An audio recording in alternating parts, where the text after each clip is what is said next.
चंद्रशेखर आज़ाद का सूरज के रूप में उदय हो रहा है। जैसे एक सूरज उगता है वैसे ही चंद्रशेखर आज़ाद भी उग रहे हैं। यानी 15 सालों पर सड़कों के संघर्ष के कारण चंद्रशेखर आज़ाद को नगीना वासियों ने 1.5 लाख से भी ज़्यादा वोट देकर उन्हें नगीना का सांसद बना दिया। और चंद्रशेखर आज़ाद ने भी नगीना वासियों के भरोसे हर वो मुद्दा सदन में उठा डाला, पहली बार जो जनता से संबंधित है। आज तक इतिहास में कोई ऐसा सांसद नहीं हुआ एक ही बार में सभी मुद्दे उठाए हो, वो भी जनता से संबंधित। लेकिन दूसरी पार्टी सिर्फ और सिर्फ या तो किसी दूसरी पार्टी से दब जाती है या अपने जाति धर्म के मुद्दे ही उठाती है। लेकिन चंद्रशेखर आज़ाद ने पहली बार में ही सभी मुद्दे उठा दिए जो जनता से संबंधित है। नगीना वासियों ने एक नगीना तराशा है, यानी चंद्रशेखर आज़ाद, और जब से चंद्रशेखर आज़ाद के दिनों दिन बढ़ती जा रही है फैन फॉलोइंग। एक कारण तो ये है कि जब वो सांसदी का चुनाव लड़ रहे थे तो उन्हें हराने में बस बीएसपी सुप्रीम मायावती, आकाश आनंद, अखिलेश यादव, मोदी योगी ने पूरे जोर लगा दिए। लेकिन चंद्रशेखर आज़ाद के मेहनतों के कारण उनके सब हौसले खत्म हो गए।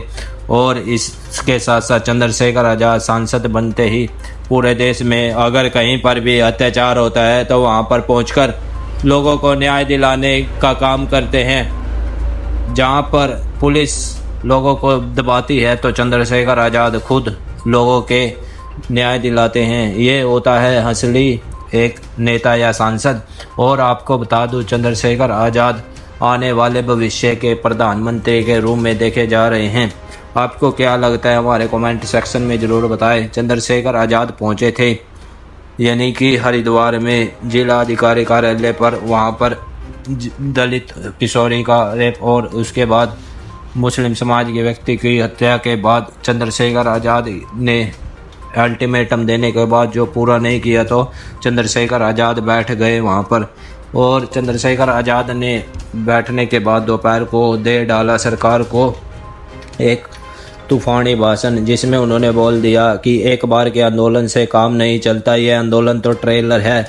उत्तराखंड सरकार का पूरी पिक्चर दिखाएंगे, अपने हक अधिकारों के लिए सड़कों पर उतरना पड़े या सदन में लड़ना पड़े, ये नेता कहीं भी समझौता नहीं करेगा। मेरे बहुजन, एक बार चंद्रशेखर आज़ाद जी के हाथों को सत्ता तो देकर देखो, फिर कभी हमारी बहन बेटियों के भाइयों को प्रताड़ित नहीं होना पड़ेगा, कोई हमारी तरफ आंख भी नहीं उठा पाएगा।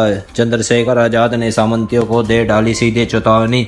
और भीम आर्मी चीफ ने भी बोल डाला कि अगर भाजपा कोई लोगों के समर्थन में कोई कानून लेके आती हो तो हम उसका सबसे पहले समर्थन करेंगे। अगर लोग जाति धर्म के नाम पर भाजपा सरकार लोगों में फूट डालने का काम करते हैं तो हम उनका सबसे पहले विरोध करने का काम करेंगे। ये होता है असली नेता। लेकिन दूसरे नेता सिर्फ और सिर्फ जाति धर्म के नाम पर और अपनी पार्टी के पिट्ठू होते हैं। लेकिन चंद्रशेखर आज़ाद आज़ाद है और आज़ाद रहेगा और आज़ाद ही अब तक दिख रहा है। भीम आर्मी चीफ का सुने वो तूफानी भाषण जो हरिद्वार में दिया। एक बार के आंदोलन से काम चला करते तो ये सरकारें वैसे ही बात मान लिया करती। ये तो आज का ट्रेलर था। मुझे लगता है कि आप उत्तराखंड सरकार पिक्चर देखना चाहती है पूरी।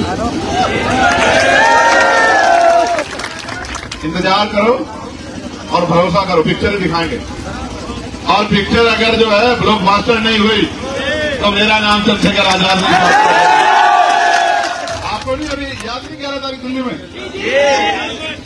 तब तो हमें दिल्ली में क्रूज करनी पड़ती है, पैसा नहीं होता वर्करों पे। आपको याद है दिल्ली में सतगुरु रविदास जी वाला गुरु घर का आंदोलन, एनआरसी वाला आंदोलन याद है, जमा मस्जिद वाला। वहां जाने के लिए तो बहुत जोर लगाने पड़ते हैं, यहाँ जाने के लिए तो जोर भी लगाना है। यहाँ तो 2 जिलों को ही कह दूंगा, हरिद्वार वालों को इनको धमका के कह दूंगा, हरिद्वार वालों को मैं कुछ करके खा लो, और सहारनपुर वालों को कह दूंगा। तो जिन अधिकारियों को आज कह रहे हो कि साहब ज्ञापन ले लो, वो वहां खड़े मिलेंगे रोड पे, कितना रोड दो बदल दो। समझते नहीं समझते हो? इसलिए कह रहे इस मां को पूछो इसके दिल पे क्या बीतती है। मैं नहीं करता हर आंदोलन सब चीजों दुख तकलीफों में राजनीति नहीं करता हूं। मैं अगर राजनीति करता तो यहां धूप में नहीं बैठा। जब ज्ञापन देने का समय आता देख के चला जाता साहब जा रहा, फिर यहां नहीं धूप में परेशान होता। इस मां को पूछो कि इसने अपनी बेटी खोई है और वो अपनी बेटी के लिए न्याय की अपील करे। और जितने लोग पीछे खड़े हैं मेरी आवाज, उसमें इनके भी बच्चे हैं, बच्चियां। कुदरत ना करेगा किसी के साथ ऐसी घटना हो गई कि उसकी बच्ची का रेप हो और फिर उसकी हत्या कर दी जाए तो तुम्हारा बस चलेगा तो गोली मार दोगे सामने वाले को। जिसको लगती है, जिसको तकलीफ होती है, उसे ही पता होता है। और क्यों ना खड़ा करें हम सवाल उतारें पुलिस पे। क्या रणवीर एनकाउंटर छूटा नहीं किया था पुलिस ने? क्या देहरादून में बताओ जावेद खान किया था नहीं किया था रणवीर एनकाउंटर छूटा? और 17 लोगों को कोर्ट ने सजा दी है नहीं दी? तो फिर क्यों ना करें शक तुम्हारे ऊपर कि तुम किसी गरीब की जान ले सकते हो? क्या कारण है ऐसा तुम्हारे ऊपर शक में कि तुम इंसान नहीं हो? क्यों ना शक किया जाए और क्यों ना सवाल पूछा जाए? हमारा सवाल पुलिस पे नहीं है, लेकिन हमारा सवाल उस सोच के अधिकारियों पे है जो सत्ता के आगे नतमस्तक है और किसी भी कीमत तक अपने नेता को खुश करने के लिए जा सकते हैं। इसलिए हमारा सवाल बनता है।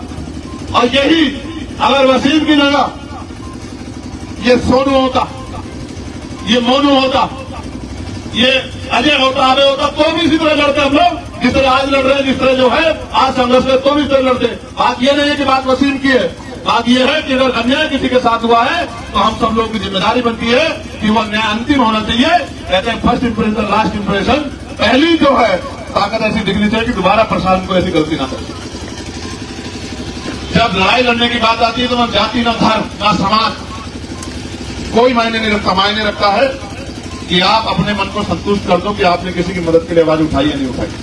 क्या मैं आपसे पूछना चाहता हूं कि अगर जुल्म होगा और अन्याय होता दिखेगा तो क्या ये जिम्मेदारी नहीं बैठती एक शानदार शहरी की कि वो अपनी जिम्मेदारी अदा करके उसके जुल्म के खिलाफ आवाज उठाए?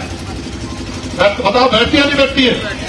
इसी हरिद्वार में धर्म संसद हुई और यहीं से हजरत पैगंबर मोहम्मद साहब के खिलाफ तमाम तरह की उल्टी सी बातें यहीं से शुरू हुई। सबसे पहले हुई है नहीं बताओ?